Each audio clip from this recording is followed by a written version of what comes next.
বিসমিল্লাহির রহমানির রহিম। Hello everyone, আসসালামু আলাইকুম। পিএন ডেলি ব্লগে সবাইকে অনেক অনেক শুভেচ্ছা, শুভ সকাল। আবার চলে আসলাম নিউ আরেকটি লাইভ স্টাইল ডেলি ব্লগ নিয়ে। আর সকাল সকালে উঠে এই যে কবুতরগুলোকে খাবার দিয়ে দিলাম, কবুতরগুলো খেয়ে নিতেছে। আর সুন্দর করে খাওয়া দাওয়া করে আবার ওই যে দেখো একটা চলে গেল দূরে, ওই যে ওখানে একটা গাছ বুনেছি, সেই গাছের গুঁড়ে আবার পানি দেই, সেই পানিটা কবুতরে খেয়ে নেয় খুব সুন্দর করে, আবার এখানেই গোসল করে। আর আজকে আমি তোমাদের সঙ্গে শেয়ার করব কিভাবে গরুর ভুঁড়ি খুব সহজে পরিষ্কার করে এবং ঝটপট করে রান্না করে ফেলতে পারবা। আর আমি কিভাবে পরিষ্কার করি সেটাই তোমাদের সঙ্গে শেয়ার করব। আশা করি ভিডিওটা ভালো লাগবে। ভালো লাগলে প্লিজ ভিডিওটা লাইক দিয়ে দেখা শুরু করো। আর আমার আপুরা ভাইয়ারা তোমাদের কাছে অনুরোধ রইল আমাকে একটু ফলোয়ার দিবে। আর যারা আমার চ্যানেলে নতুন আসছো, ভিডিওটা দেখো, কোনো অংশ যদি ভিডিওর কোনো অংশ যদি ভালো লেগে থাকে তাহলে প্লিজ সাবস্ক্রাইব করে নতুন বন্ধু হয়ে আমার পাশে থেকে যেও। আর এই যে দেখো গরুর ভুঁড়িটা প্রথমে ভালো পানি দিয়ে একটু পরিষ্কার করে নিলাম, তারপরও ফোটানো পানির মধ্যে দিয়ে টুকরা টুকরা করে ফোটানো পানির মধ্যে দিয়ে দিলাম, দিয়ে তারপরে একটা চামচের সাহায্যে সুন্দর করে কিন্তু তুলে নিতেছে। আর এটা আমাকে হেল্প করতেছে আমাদের এক প্রতিবেশী, ওনাকে একটু ডাক দিয়েছি যাই হোক ভুঁড়ি পরিষ্কার করার জন্য, তাই উনি একটু পরিষ্কার করে দিল। আর ভুঁড়ি পরিষ্কার করতে কিন্তু একা করতে গেলে অনেক কষ্ট, অনেক ঝামেলা। আর এর ফাঁকে ফাঁকে আমি একটু ভিডিও করে নিতেছি। আর এই যে দেখো নারগুলো খুব সুন্দর করে ছাড়িয়ে নিছে প্রথমে, তারপরে নারগুলো এখন আমি সিদ্ধ দিয়ে দিব। এদিকে নারগুলো সিদ্ধ হতে হতে আর মোটাগুলো আমি আর ওই আপুটা পরিষ্কার করে নিব।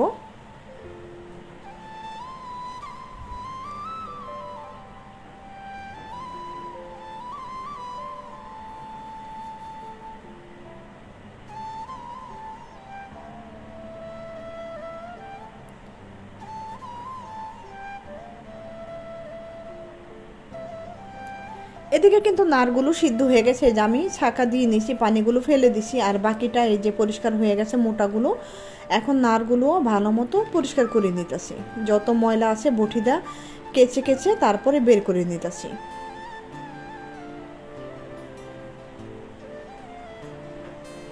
আর আজকে তোমাদের সঙ্গে আমি রান্না বাড়া সবই শেয়ার করবো, রান্না বাড়া খাওয়া দাওয়া। আশা করি ভিডিওটা ভালো লাগবে। প্লিজ একটু ধৈর্য সহকারে একটু দেখো, একটু আমাকে ওয়াশটা দিয়ে যেও তোমরা, তোমাদের কাছে অনুরোধ, না টেনে টেনে ফুল ওয়াশটা করে নিও।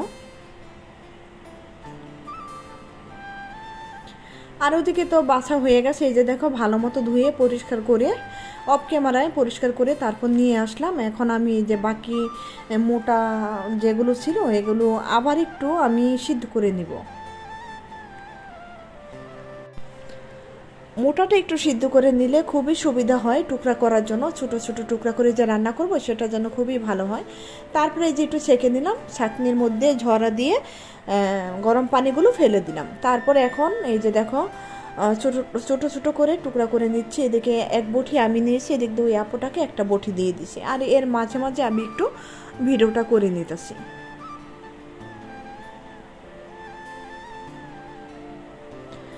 বেশ কিছু কিন্তু কাটা হয়ে গেছে, আর অল্প কিছু আছে, বাকিটা কেটে তারপর আমি রান্নাটা বসিয়ে দিব।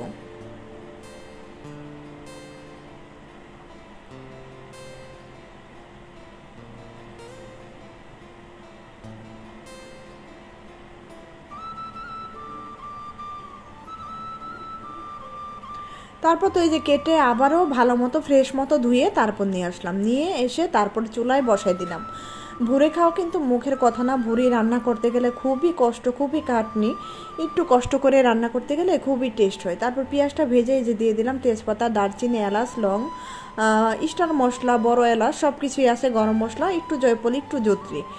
এগুলো দিলে কি ভুঁড়ির একটা যে গন্ধ আছে সেটা চলে যাবে। আর এই যে দেখো হলুদ, মরিচের গুঁড়া, আদা রসুন বাটা, লবণ সম্পূর্ণ সব কিছু দিয়ে দিলাম, দিয়ে এই যে তেলে একটু ভেজে নিলাম।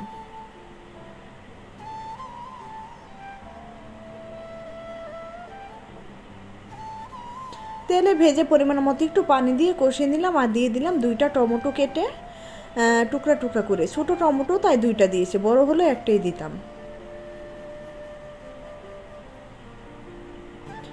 এখন দেখো ভুঁড়িগুলো, ওই টুকরা করা ভুঁড়িগুলো সম্পূর্ণ দিয়ে দিতেছি, দিয়ে ভালো মতো মশলার মধ্যে আমি কষিয়ে নিব বেশ কিছুক্ষণ।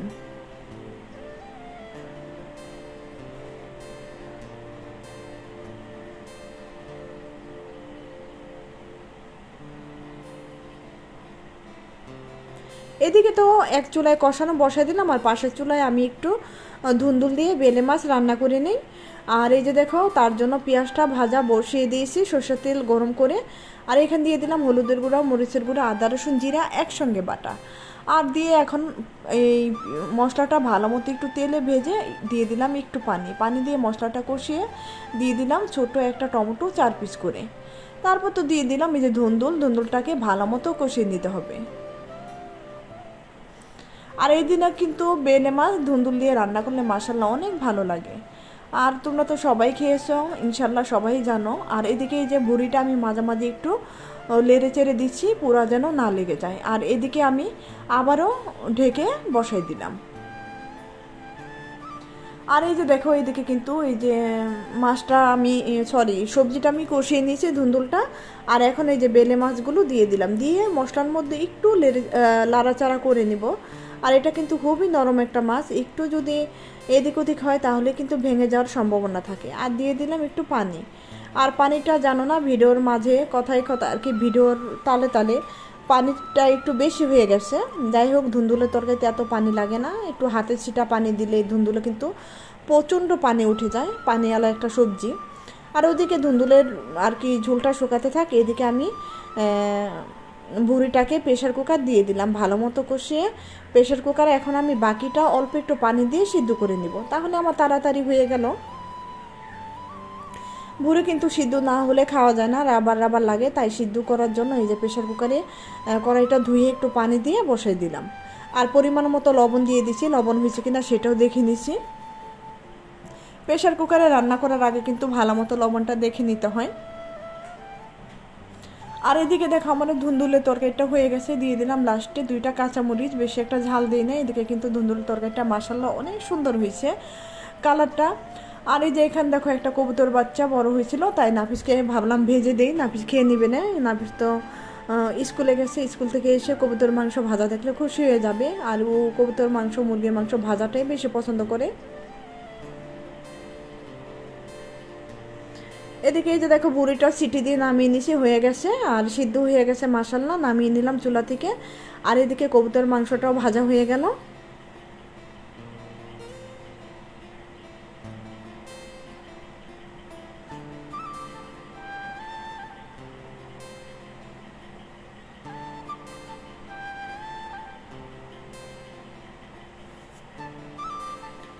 আজকের মতো তো ইনশাল্লাহ রান্না বাড়া কমপ্লিট হয়ে গেল। এই যে ভুড়ি রান্না, তারপর বেলে মাছ রান্না, কবুতর মাংস রান্না হয়ে গেছে। তারপর আমি একটা শশা কেটে নিলাম, বাস খেতে বসে গেলাম আলহামদুলিল্লাহ। আল্লাহ দরবারে কোটি কোটি বার শুকরিয়া জানাই, আল্লাহ সব কিছু ভালো মতো রাখার জন্য আর এই সুস্থ রাখার জন্য, এই ভালো মন্দ যাই খাই না কেন খাবারের জন্য আল্লাহ দরবারে কোটি কোটি বার শুকরিয়া আদায় করলেও শেষ হবে না। আর খেতে বসে গেলাম আলহামদুলিল্লাহ। আমার আপুরা ভাইয়ারা তোমাদের তো অসংখ্য ধন্যবাদ। এই পর্যন্ত যারা আছো ধৈর্য সহকারে যারা আমার ভিডিওটা দেখেছো, আমার তরফ থেকে অনেক অনেক দোয়া তাদের জন্য। আর খেয়ে নিলাম, তোমরা তো অনেক দূরে, তোমরা কাছে থাকলেও সবাইকে আমি যারা যারা ভুড়ি পছন্দ করো আমার মতো সবাইকে একটু করে দিয়ে খেতাম, সবাইকে নিয়ে খেতাম। 5 জনে একসাথে খেলে কিন্তু সেই জিনিসের টেস্ট অনেক বেশি বেড়ে যায়। আর আজকে ভুড়িটা যতটুকু খাওয়ার খেয়ে নিলাম, আর বাকিটা দেখা যাবে একটু থেকে যাবে।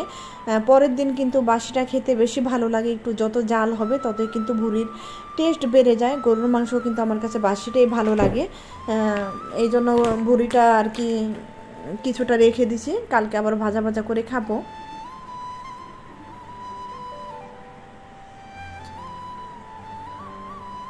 এদিকে তো খাওয়াটা ইনশাল্লাহ শেষ করে নিলাম, আর ভিডিওটা শেষ পর্যায়ে চলে আসছি।